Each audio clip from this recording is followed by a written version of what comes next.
मुझे शादी नहीं करनी माँ, समझो ना, मुझे शादी नहीं करनी है। दुल्हन के जोड़े में सजी सुधा ने रोते हुए अपनी माँ से कहा तो उसकी माँ गुस्से से बोली, दिमाग खराब है तेरा? अरे तू तो भाग्यशाली है जो महंत जी ने तुझे चुना है देवता से शादी के लिए। पता भी है कितना सम्मान मिलेगा हमें। सारे गांव की इतनी लड़कियों में से उन्होंने बस तुझे चुना है, मतलब भी समझती है इसका?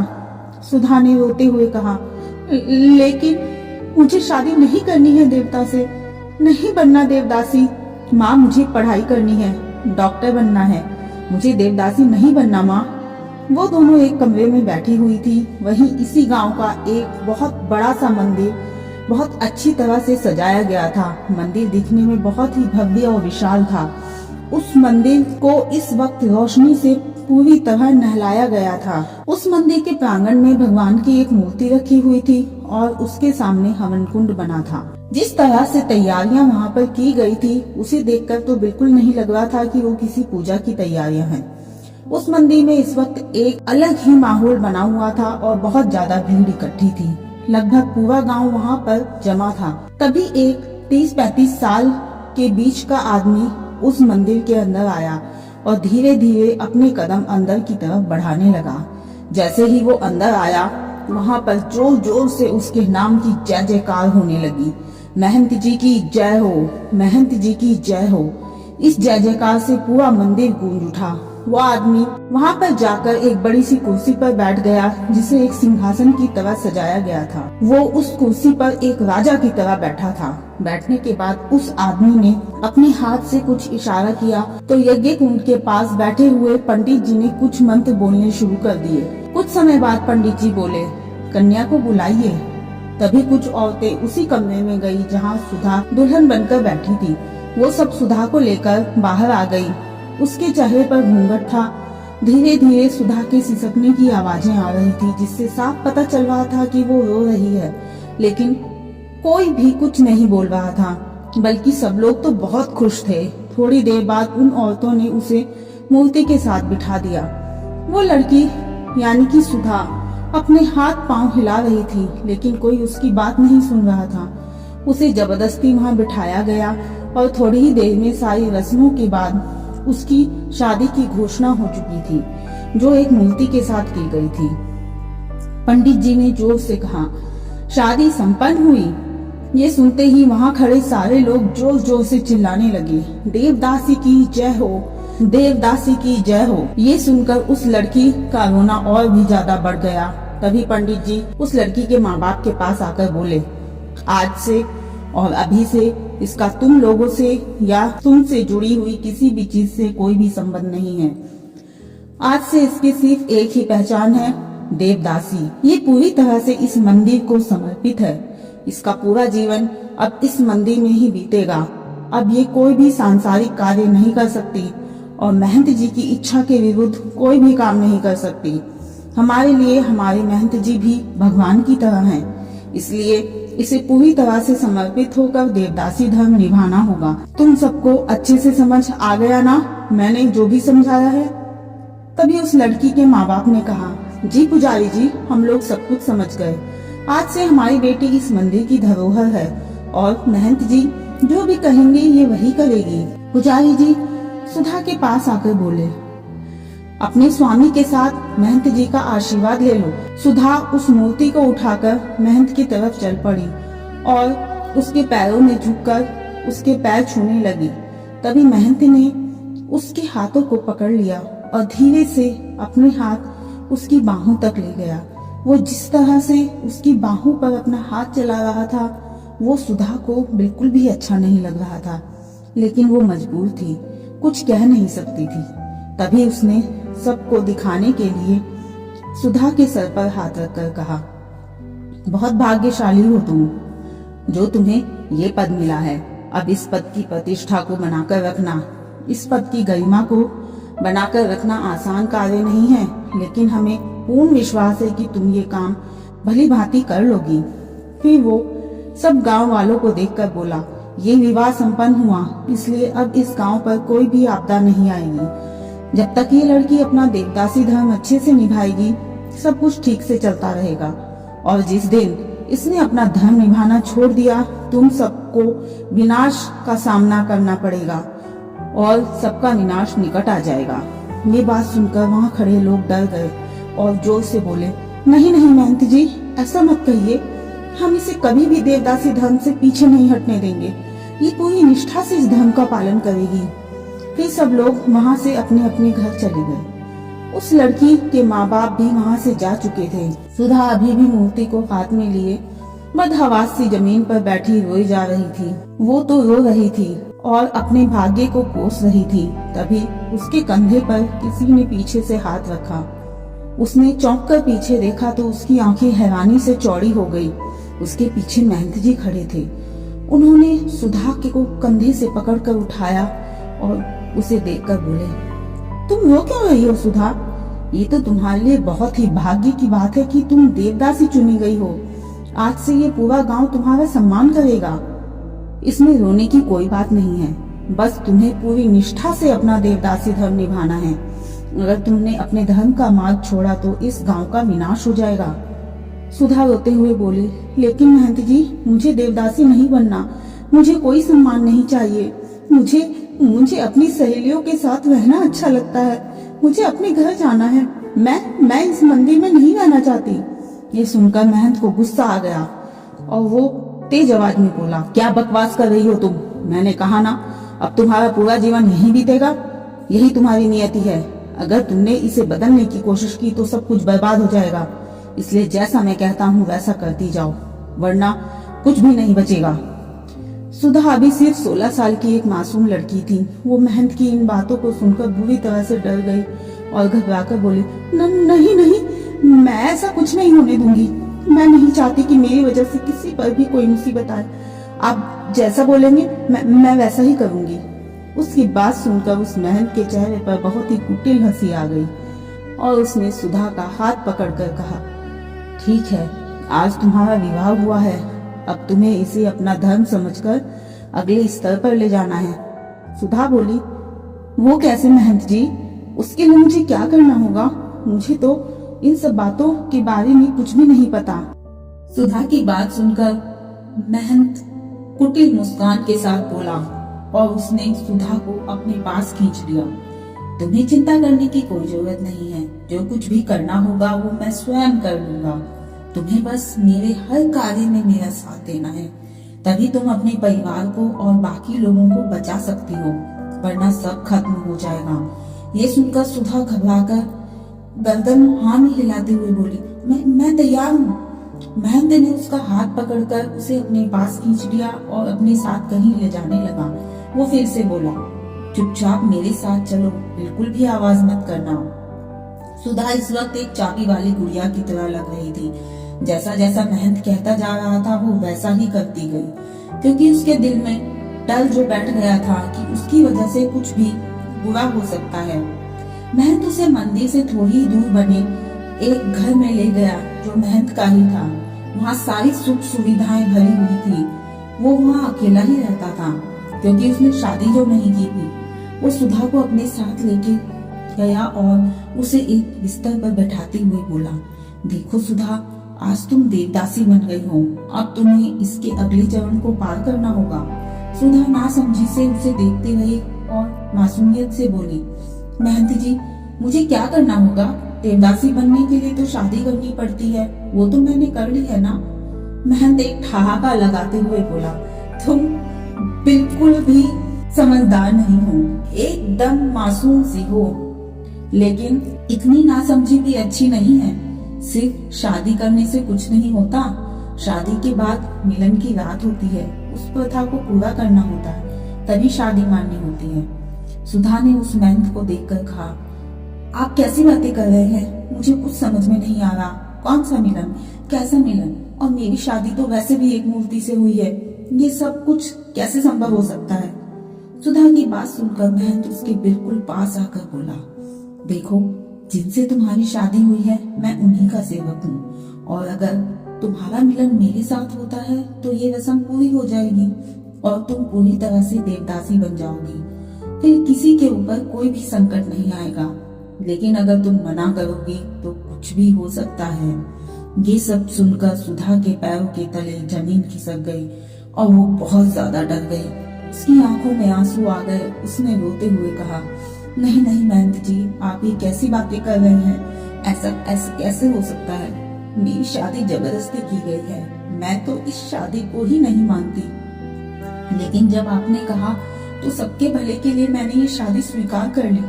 लेकिन अब जो रस्म आप मुझे निभाने के लिए बोल रहे हैं वो मुझे बिल्कुल भी मंजूर नहीं है। मैं यहाँ से जा रही हूँ। जैसे ही सुधा के कदम दरवाजे तक गए, उसके कानों में महंत की आवाज पड़ी, क्या तुम चाहती हो कि कल सुबह तुम्हारे पूरे परिवार की लाश तुम्हारी आंखों के सामने हो? ये सुनकर सुधा एकदम से डर गई और हाथ जोड़कर बोले, क्या क्या बोले जा रहे हैं आप? मेरे परिवार वालों ने तो सबकी बात मानी है और सारी प्रथा भी निभाई है, तो उनके साथ ऐसा पूरा कैसे हो सकता है? महंत ने तेज आवाज में उसकी तरफ देखकर कहा, क्योंकि आगे की रस्म निभाने से तुम मना कर रही है और इसके परिणाम स्वरूप इस गांव में कोई न कोई विपत्ति जरूर आएगी और सारे गांव वाले मिलकर तेरे परिवार को खत्म कर देंगे। बोल, यही चाहती है तू? ये सुनकर सुधा रोने लगी और फिर से बोली, ऐसा मत कीजिए महंत जी, ये सब मत बोलिए। अगर आप सबको समझाएंगे तो सब समझ जाएंगे और ऐसा कुछ नहीं करेंगे। ये सुनकर महंत ने हंसते हुए कहा, और मैं ऐसा क्यों करूँगा? आखिर इसमें मेरा क्या फायदा होगा? मेरा फायदा तो इस चीज में है कि इस वक्त तू मेरी बात मान जाए। ये बोलकर उसने सुधा को पकड़कर अपने करीब खींच लिया। सुधा बहुत डर गई थी। उससे लगातार खुद को छुड़वाने की कोशिश कर रही थी, लेकिन उसका दिल बिल्कुल भी नहीं पिघला। वो सुधा को खींचकर कमरे में ले गया और उसे उठाकर बिस्तर पर पटक दिया। थोड़ी देर में उस कमरे से सुधा के चीखने चिल्लाने की आवाजें आने लगी। वो लगातार खुद को छोड़ने की बात बोल रही थी, लेकिन उस महंत के ऊपर कोई भी असर नहीं हुआ। उसने एक अंधविश्वास के चलते एक मासूम लड़की की जिंदगी बर्बाद कर दी थी, लेकिन ये तो सिर्फ शुरुआत थी सुधा की बर्बादी की। आगे भी उसे अपनी जिंदगी में बहुत कुछ सहना था। एक प्रथा के नाम पर उसे पता नहीं कौन कौन सी मुसीबतों का सामना करना पड़ता था और कितनी ही कुर्बानियां देनी। जो उस महंत ने उस रात किया वो अब उसका रोज का काम था। धीरे धीरे सुधा ने विरोध करना भी छोड़ दिया था। एक दिन वो महंत सुधा को अपने घर ले गया, लेकिन आज उसके घर पर और भी लोग आए हुए थे, जिन्हें देखकर सुधा डर गई और महंत ने कहा, अंदर कमरे में जा। सुधा डर के मारे चली गई। इधर कुर्सी पर बैठा हुआ आदमी उस महंत से बोला, मानना पड़ेगा आपको, क्या बेवकूफ बनाया है इन गांव वालों को, और ये सब आपकी बात भी मानते हैं। कैसे कर लेते हैं आप ये सब? ये सुनकर महंत जोर से ठहाका लगाते हुए बोला, तुम शायद भूल रहे हो मैं कौन हूँ। धनराज पुरोहित नाम है मेरा। मेरे दादा परदादा बहुत ही बड़े ज्ञानी पंडित थे और इस गांव में उनका बहुत मान सम्मान था, इसलिए सारे गांव वाले मुझे भी वही सम्मान देते हैं और मेरी किसी भी बात को नहीं टालते। इन बेवकूफों को लगता है मैं भविष्य देख सकता हूँ और जो कहता हूँ वही होता है। इन्हें ये नहीं पता जो भी घटनाएं इस गांव में होती है वो मैं ही अपने गुंडों से अंजाम दिलवाता हूँ, जिससे कि इन्हें यकीन हो जाएगी मेरी बात ना मानने का कितना भयानक परिणाम होता है। तभी एक दूसरा आदमी बोला, मान गए धनराज साहब, लेकिन अपना वादा तो याद है ना आपको? तभी हम आपको आपकी पार्टी को समर्थन देंगे। ये सुनकर महंत ने मुस्कुराते हुए कहा, मुझे बहुत अच्छी तरह से याद है। मैं एक मकसद से इस गांव में आया था। मेरा मकसद सिर्फ और सिर्फ पॉलिटिक्स में एक ऊंचा मुकाम हासिल करना है, किसी मंदिर का पंडित बनकर बैठना नहीं। तुम लोगों को जो चाहिए वो उस कमरे में है, तुम वहाँ जा सकते हो। धनराज के इतना बोलते ही वहाँ बैठे वो दोनों आदमी सुधा के कमरे में चले गए। उन्हें देखकर सुधा बहुत ज्यादा डर गई थी, लेकिन उन हैवानों की हैवानियत उसके ऊपर कहर बरपा रही थी और वो बस चिल्ला रही थी। सुधा के साथ इतना सब कुछ हो रहा था, लेकिन वो किसी को भी कुछ नहीं बता पा रही थी, क्योंकि धनराज ने अपनी पकड़ गांव में बहुत मजबूत कर रखी थी। उसे लोग भगवान की तरह मानते थे। इसी तरह दिन बीतते गए। एक दिन सुधा धनराज के पास आकर बोली, महंत जी, मुझे आपसे कुछ बात करनी है। धनराज ने कहा, बोल, क्या कहना चाहती है? सुधा झिझकते हुए बोली, कल मुझे मेरी तबीयत ठीक नहीं लग रही थी। माँ मंदिर आई तो उन्होंने दाई माँ को बुलाकर मुझे दिखाया। दाई माँ ने मुझे देखकर बताया कि मैं माँ बनने वाली हूँ। अब आपको सारे काम वालों को बता देना चाहिए कि ये बच्चा आपका है और आपको अपने बच्चे को सारे अधिकार देने चाहिए। उसकी बात सुनकर धनराज के चेहरे पर फूटी मुस्कान आ गई, जैसे कि उसने मन ही मन कोई योजना बना ली हो। उस दिन उसने सुधा को समझाकर वापस भेज दिया। अब सुधा को लग रहा था कि शायद उसके दुख भरे दिन खत्म हो गए और मयंक फिर से उससे शादी कर लेगा, लेकिन ये उसके दुखों की शुरुआत थी। वो उस रात सो गई। सुधा को उस मंदिर में ही एक छोटा सा कमरा रहने के लिए दिया गया था, जिसमें वो सो रही थी। सुबह के समय सुधा की आंख जोरदार आवाज से खुली। उसे ऐसा लग रहा था उसके कमरे के दरवाजे पर कोई जोर जोर से पीट रहा है। आवाजें सुनकर वो एकदम से डर गई और दरवाजे के पास जाकर सुनने लगी। बाहर से गांव वालों की आवाज आ रही थी, दरवाजा खोल, इतना घिनौना काम करके आराम से सो रही है, हमने कहा दरवाजा खोल वरना हम तोड़ देंगे। ये सब सुनकर सुधा और ज्यादा डर गई और एक कोने में दुबक कर खड़ी हो गई। तभी उसके कमरे का दरवाजा एक जोरदार आवाज से खुला और कुछ गांव वाले अंदर आ गए। वो इधर उधर कमरे में सुधा को ढूंढने लगे। तभी उन्होंने देखा कि वो दीवार से सटकर खड़ी है और बहुत डरी हुई है। उनमें से एक उसका हाथ पकड़कर उसे खींचते हुए कमरे से बाहर निकाल लाया और चिल्लाते हुए बोला, शर्म नहीं आई तुझे ये सब कुछ करते हुए? हम सब ने तुझे कितने प्रतिष्ठित पद पर बिठाया था और कितना सम्मान दिया था और तूने सबके साथ विश्वासघात किया।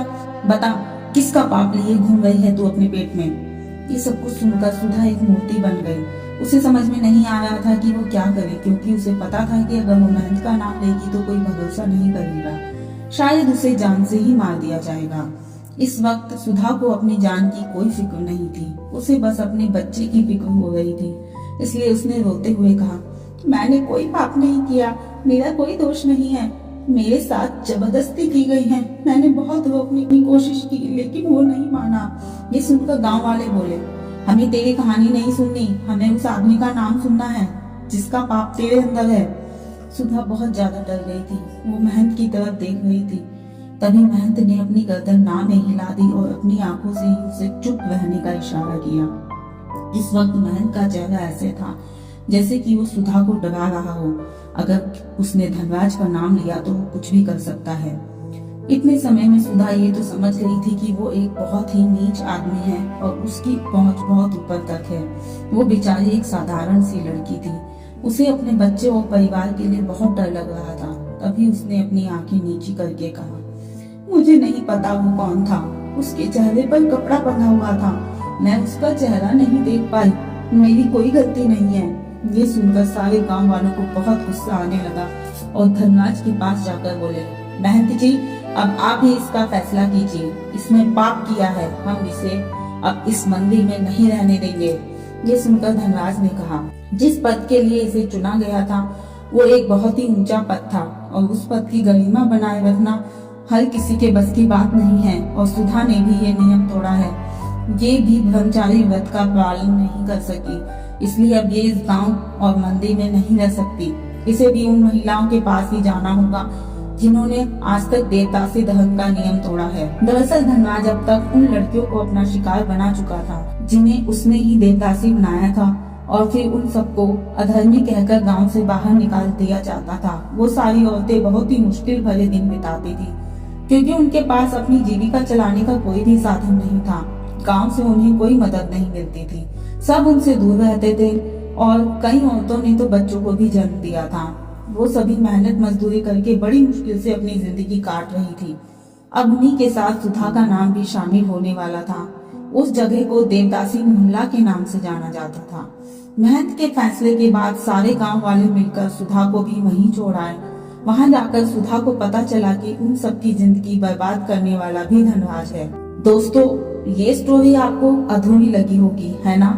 इसके पीछे एक रीजन है, क्योंकि ये स्टोरी पूरी तरह से काल्पनिक नहीं है। इस प्रथा को आप तक पहुंचाने के लिए हमने एक कहानी बनाई, लेकिन अब हम आपको बताते हैं देवदासी प्रथा के रियल फैक्ट्स और इसका दंश झेलने वाली औरतों के बारे में। कौन है देवदासी और कहां से आती है? क्या सच में भगवान की इतनी बड़ी भक्त है कि इनके अंदर भी उनकी शक्ति आ जाती है, इसलिए देवदासी को भगवान से शादी करने का सौभाग्य प्राप्त होता है? आप लोग भी ऐसा ही सब कुछ सोच रहे हैं, है ना? लेकिन ये सोच बिल्कुल गलत है। आज हम आपको देवदासी प्रथा के पीछे की कड़वी सच्चाई बताएंगे। एक ऐसी सच्चाई जिसके बारे में हमारी सोसाइटी शायद बात करने से कतराती है। देवदासी वो औरत है जिसे भगवान को पूरी तरह से समर्पित कर दिया जाता है, जिसकी पूरी जिंदगी मंदिर में पूजा अर्चना, नृत्य, अनुष्ठान और भगवान की सेवा में बीतती है। लेकिन क्या सच में ऐसा होता है? ये सब कुछ उस वक्त सच था जब देवदासी प्रथा शुरू हुई थी, लेकिन आज ऐसा नहीं है।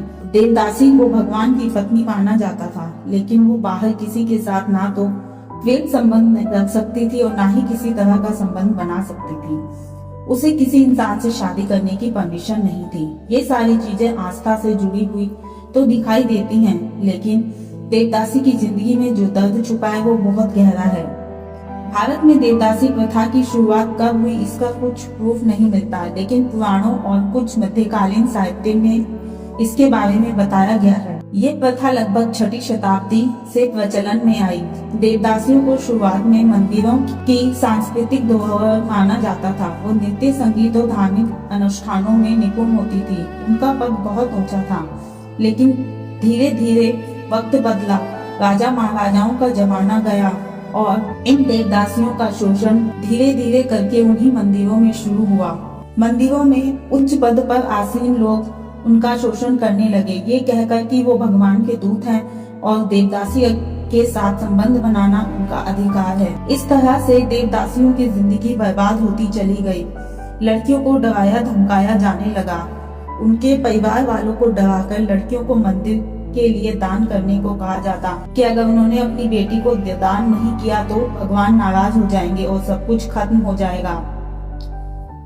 ऐसी ही एक देवदासी हैं आंध्र प्रदेश की लक्ष्मम्मा, जो बताती हैं कि उनके परिवार ने आर्थिक तंगी से तंग आकर उन्हें मंदिर को दान कर दिया था। एक दूसरी देवदासी ने भी बताया कि उनके भाई की उच्च शिक्षा के लिए उनके माँ बाप ने उन्हें मंदिर को दे दिया, लेकिन बाद में इन देवदासियों की हालत बहुत बुरी हो गई, क्योंकि इनके पास जीवन यापन करने का कोई साधन नहीं बचा। इन्हें मंदिरों से निकाल दिया गया। लक्ष्मम्मा ने पहली बार अधिकारों के लिए आवाज उठाई। उन्होंने कहा कि देवदासियों के सारे बच्चों का DNA टेस्ट कराया जाए और उन्हें उनके पिता से संपत्ति में अधिकार मिले। देवदासियों को भी समाज में एक उच्च स्थान मिलना अति आवश्यक है। तो दोस्तों, आपको क्या लगता है कि देवदासी प्रथा उचित है या अनुचित? फ्रेंड्स, आपको हमारी ये कहानी कैसी लगी? अगर आपको हमारा ये टॉपिक पसंद आया हो तो लाइक और कमेंट करना ना भूलें और प्लीज हमारे चैनल को सब्सक्राइब जरूर करें। हम आपके लिए ऐसी ही और कहानियां लाते रहेंगे। अगर आपको किसी खास टॉपिक पर स्टोरी चाहिए तो हमें कमेंट बॉक्स में बता सकते हैं। हम पूरी कोशिश करेंगे कि इस टॉपिक के ऊपर रिसर्च करके एक अच्छी खासी कहानी पेश करें। तब तक के लिए बने रहिए हमारे चैनल के साथ। Thank you so much.